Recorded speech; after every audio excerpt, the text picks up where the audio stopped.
Alors, je fais cette vidéo en réponse à le questionnement sur les expériences de mort imminente. Je crois que c'est, oui, Philippe Cédric. Euh, c'est drôle que tu aies posé cette question-là, que tu te sois intéressé à ça, parce que tout ce que j'ai appris dans ma vie jusqu'à présent, c'est parce que je me suis posé des questions, que j'ai pas laissé ce qu'on dit alentour de soi, prendre ça comme étant une vérité, puis envoyer ça dans mon mental. Alors, je vais te parler de mon expérience de mort imminente.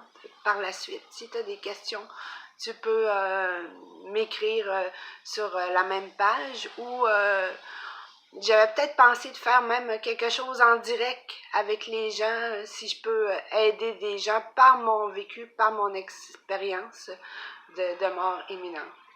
Alors, à ce moment-là, à l'époque, moi, je souffre d'asthme. J'ai une allergie mortelle aux chiens.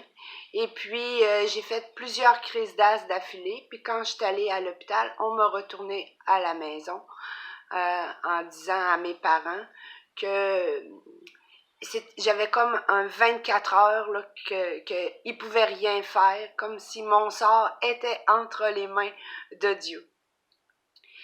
Et mes parents étaient en train de me faire du clapping pour essayer de dégager mes bronches puis tout ça. Et je me suis étouffée.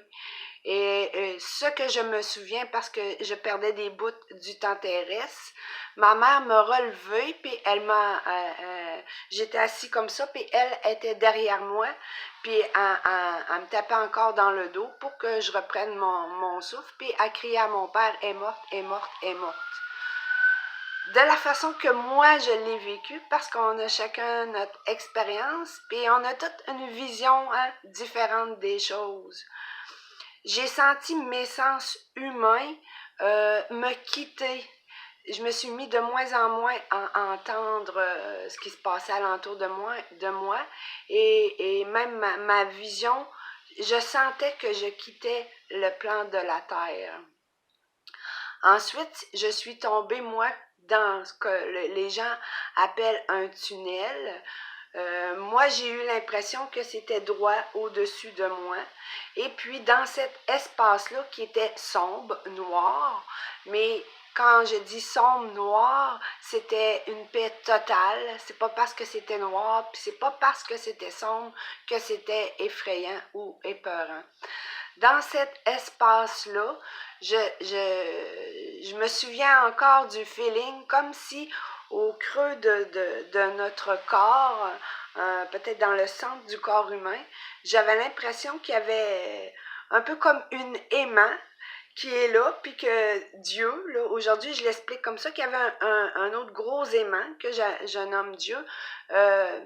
Cet aimant-là, j'ai été attirée automatiquement vers lui. Et ça se faisait tout en douceur. À mi-chemin, dans ce tunnel-là, j'ai été bloquée. Je ne pouvais pas aller plus loin. Et je me souviens, à ma gauche, je voyais une présence lumineuse que je savais instinctivement qu'elle avait des choses à me dire. À cette époque-là, moi, même si j'avais 13 ans, j'aimais pas la vie. Et je voulais surtout pas revenir sur la terre. J'étais dans un état de grâce, de paix absolue, même si il n'y avait rien à l'extérieur de moi. Ce que je vivais à l'intérieur de moi était d'une telle intensité, je voulais plus quitter cet espace-là. Alors, essayant un peu de faire faux bond à cette présence-là lumineuse, qu'aujourd'hui j'appelle l'être de lumière. Dans le temps, j'appelais ça. Aussi simple que ça. J'essayais de trouver une façon avec mon mental de pouvoir aller plus haut, puis aller enfin me reposer dans l'espace divin, le jardin de Dieu que moi j'appelle ça comme ça. On a chacun nos mots, hein. Puis là, j'ai vu que c'était long, puis c'était plate, puis là, moi, je voulais aller encore plus loin parce que je voulais vraiment pas revenir sur la terre. Alors, cette présence-là s'est adressée à moi. Elle m'a dit, « Tu ne peux aller plus loin. » Quand elle m'a dit ça, je cherchais encore un moyen pour lui dire « Ouais, mais moi, je veux pas revenir sur la terre. » Sachant très bien qu'il pouvait lire en moi, j'essayais quand même de trouver une façon pour le détourner, le contourner. Fait que là, lui, il prenait conscience que moi, j'étais en train de penser à ça. Je dis lui comme ça. Alors, il me répète, « Tu ne peux aller plus loin. » Quand j'ai vu, ou plutôt mon mental, a pris conscience que je ne pouvais pas détourner d'aucune façon cette présence lumineuse-là, je lui ai demandé, dans mes mots, pourquoi que je ne peux pas aller plus loin? Et il m'a répondu à ce moment-là, pour ta mère. Ça faisait pas mon affaire. Parce que ma relation avec ma mère était plutôt houleuse par rapport à moi. C'est tout le temps par rapport à nous et non une question de jugement ou quoi que ce soit. C'est vraiment par rapport à moi. Quand il me dit ça, à la même espace où ce que je sentais qu'on avait comme une aimant qui nous attirait vers le haut, cet espace-là qui est plus au niveau qu'aujourd'hui j'ai lu sur les chakras, il appelle ça le chakra du cœur. Si je regarde dans les images religieuses aussi, le cœur de Jésus, dans cet espace-là, à l'intérieur de moi, il y avait une intelligence et je savais, à cause que j'avais contact avec cet espace-là à l'intérieur de moi, je savais que ce qu'il me disait, c'était vrai. Même si ma tête ne voulait pas, j'ai pris le choix d'écouter cet espace-là à l'intérieur de moi, que je pourrais appeler aujourd'hui Dieu, l'amour, je pourrais l'appeler la vérité aussi.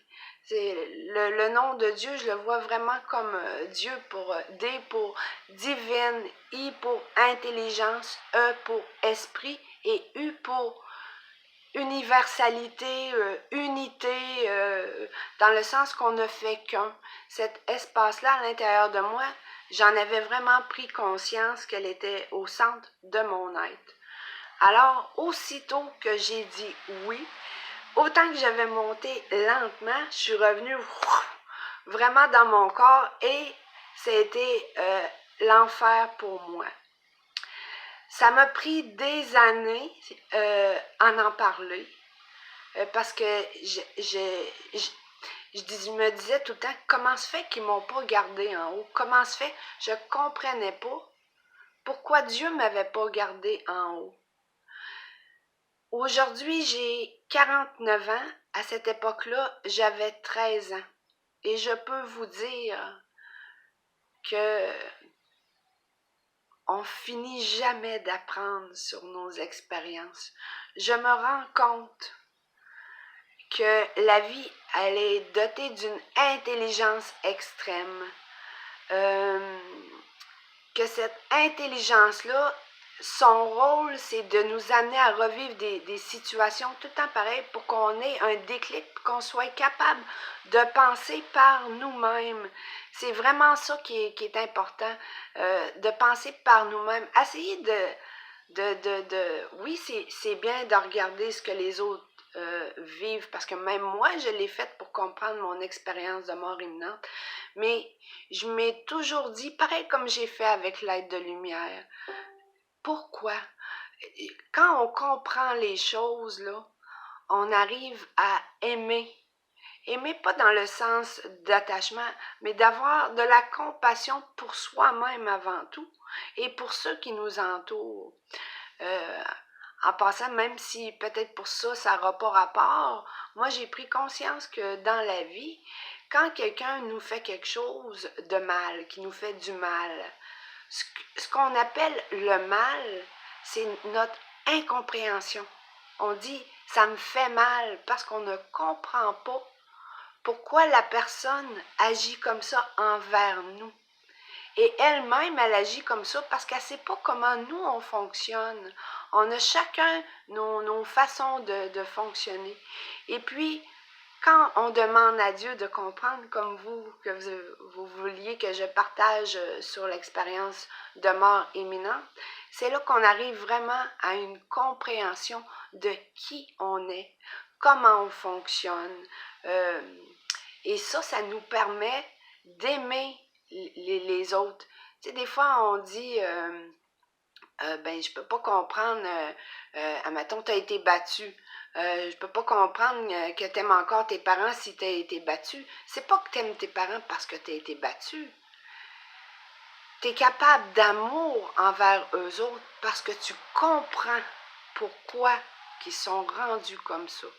Alors, pour moi, mon expérience de mort imminente aujourd'hui, à l'âge que j'ai, je me rends compte que c'est là qu'elle m'a amené petit à petit, parce que j'ai eu la chance par la suite de voir un être de lumière, comme je vous dis, j'appelle ça un être de lumière, dans le temps j'appelais ça, à l'âge de 29 ans environ, et à 30 ans, j'ai eu un éveil spirituel, et puis toutes ces choses-là m'ont toujours amené à aller voir, est-ce que ça a du sens pour toi, Manon?